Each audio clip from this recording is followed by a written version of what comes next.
What up, Brit Lit? So I just wanted to take a few moments to explain the writing prompts a bit so that maybe that'll help answer some of your questions that you may have.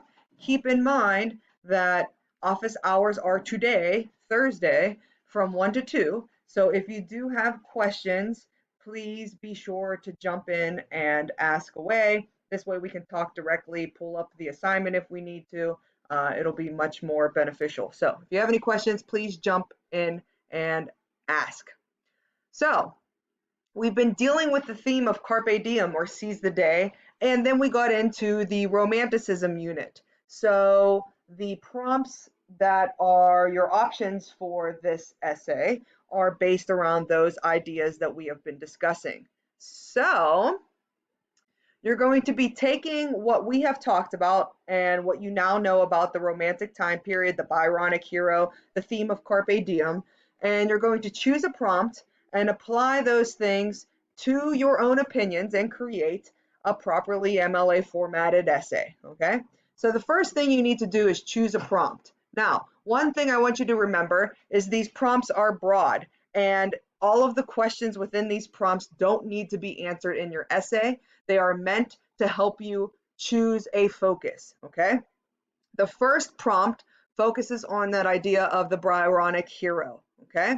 So thinking about those characteristics, is this the kind of hero we need today, okay?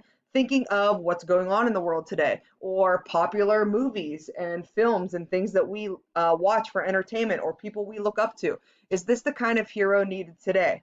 Should this type of hero be considered a hero, period? So as you can see, these are two totally different questions. They should not be answered in the same essay. Let me say that again. These are two totally different questions that should not be answered in the same essay. The major topic here is the idea of the Byronic hero. And so if you choose this prompt, you're going to be focusing on a thesis statement and a point that focuses on the characteristics of a Byronic hero, whether it's the kind of hero we need today based on popular culture and what's going on in the world, or if this type of hero should even be considered a hero. We did a whole unit on heroes, so thinking of the characteristics that are considered heroic, is the Byronic hero a hero indeed? Your second option focuses on the idea of carpe diem. What does it mean to you? How has it impacted your life? How will it continue to impact your life? Is this a good thing? Again, you don't need to tackle all of these questions within the prompt, within your answer to the prompt. Your focus should be on that meaning of seize the day, whether it has already impacted you, whether it will, whether you plan on embodying this idea, or whether or not seizing the day is always a good thing. Has it always been a positive thing in your life, in the life of someone else, whatever the case may be. So again, you're not answering all of these questions if you choose this prompt. You are narrowing your focus based on the questions. Third option, the ideals of romanticism. We talked about several things: the imagination, the childlike innocence, the respect and the respect of nature, realizing that nature is powerful, trusting ourselves, all of these different things that we've talked about with the ideals of romanticism. Are these present today? If so, how? If not, why not? Should they be more present? Okay, again, you're not answering all of these. You're either looking at they are, and that's a good thing, or they're not, and they need to be, or some sort of combination like that. Okay. And finally, your last option, considering the state we are in right now, do you believe it is important for people, communities, leaders, etc., to embody or embrace the theme of carpe diem? Why or why not? Pretty self-explanatory there, but again, focus in on a group of people. Think about what's happening now. You can focus on the pandemic, you can focus on the economy, you can focus on just humanity and values in general, and whether or not we are embodying these and whether or not we need to. Okay. So the first thing you're going to do once you choose and narrow down a prompt is write that working thesis. Remember, it's called a working thesis because we want to make sure that in the end, we go back and rework the thesis if it doesn't work for the entirety of our essay. So focus down to a singular point, narrow that focus, and think about what you're trying to say, prove, point out, etc. So, as mentioned, the questions are not to be answered, all to be answered. They are for your consideration.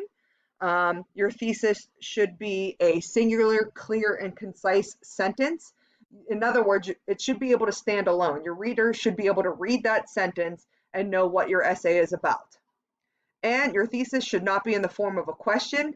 Essentially, it's the answer to the question. If you look, the prompts are in the forms of questions for you to consider, right? So your thesis is not going to be a question, it's going to be the answer. You're making a point. Then you're going to write your essay. Make sure that you hook the reader in.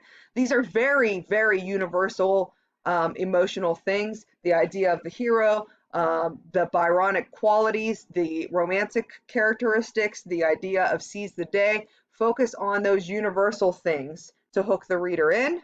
Okay? Make sure that each of your body paragraphs makes a clear point that relates back to that thesis.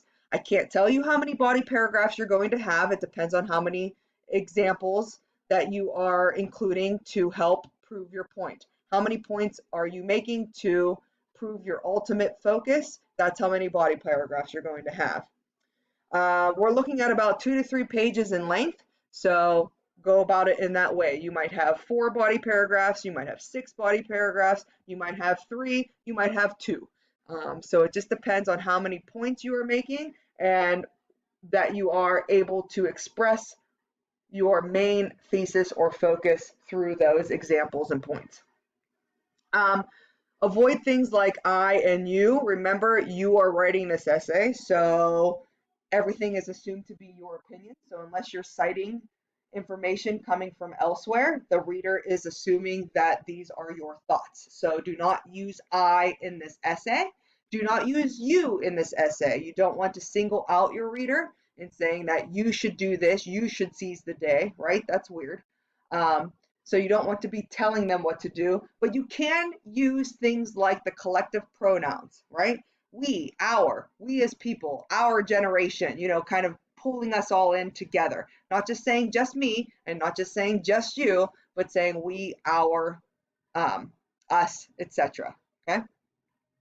2 to 3 pages, MLA format. So your name, my name, the course, and the due date in the upper left-hand corner. Your last name and page number in the header on the upper right-hand corner. A nice title, everything double spaced, no extra big gaps in between everything. And that's what we're looking for with MLA format. Now, if you do any outside research, please note, outside research is not required. But if you do any outside research, you must cite it properly within the text and on a works cited page. Let me say that again. If you do any outside research rather than what we have discussed in class and through the poems and things that we have studied and your own brain, if you do any outside research, it must be cited. Okay? So I just wanted to quickly review those items to make sure that you understood what you're being asked to do. If you have any further questions, or if you want to talk about the prompt that you have chosen, your idea for the prompt you have chosen, please jump in to the office hour today. Your job today is to read through this, let it sink in, choose that prompt, choose that focus. Tomorrow, we'll be working on the thesis statement and getting that turned in for review. So please, like I said, jump into the office hour between the hours of 1 and 2 today and ask any questions that come up. Thesis by the end of the day tomorrow, and then we'll go from there. This essay is going to be due by the end of the day next Wednesday, which is May 6th, I believe. Yes, May 6th. So we have some time. We're going to be talking about and working through some things. But right now, choosing a prompt, narrowing down that focus, and getting a thesis together for the end of the day tomorrow. Okay? Have a great day.